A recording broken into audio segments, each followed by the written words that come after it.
One of 5 main reasons this is a basic in the physical education system I'm making is that it's an effective exercise to prevent injury and strengthen the legs. We'll work on it once every 1 to 2 weeks, while also learning too that it's a great lesson on authoritative learning, because I remember being in college having to answer on tests that it's bad for the knee to go over the toes or bend below more than 90 degrees, even though up-to-date research said the opposite. But we won't miss lesson 3, which is, just because a system has a mistake, that doesn't mean everyone is out to get you or that it was intentional. And what was really needed was more energy on 4, solutions. And 5, that the truth is more in the context. Now let's unravel this. In the 1970s, exercise science was still new when the theory of no knee over toes went into the textbooks, and textbooks are very hard to change. So even by the time I was in college in the 2000s, despite new research saying the opposite, the textbook still said all this was bad.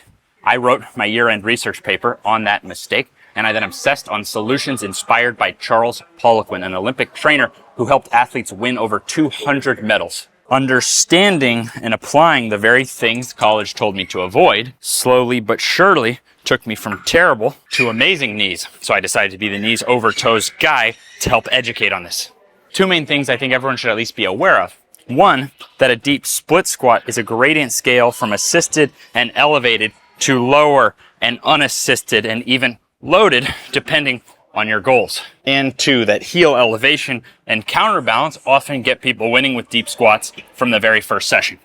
And 2 points of context I think everyone should at least be aware of. More or less knee over toes is not better or worse. It just emphasizes different things. More knee, move them back, more backside. And 2 is, I believe, the whole range is good. I also use exercises like forward and backward sled, which is all upper ranges. My exercise philosophy is basically to exercise the body in a balanced manner.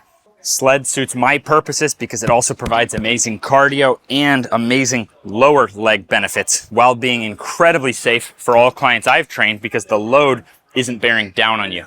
My sport is also basketball, which uses the upper ranges a ton. In most sports, the deeper range is the weakest link. Last note.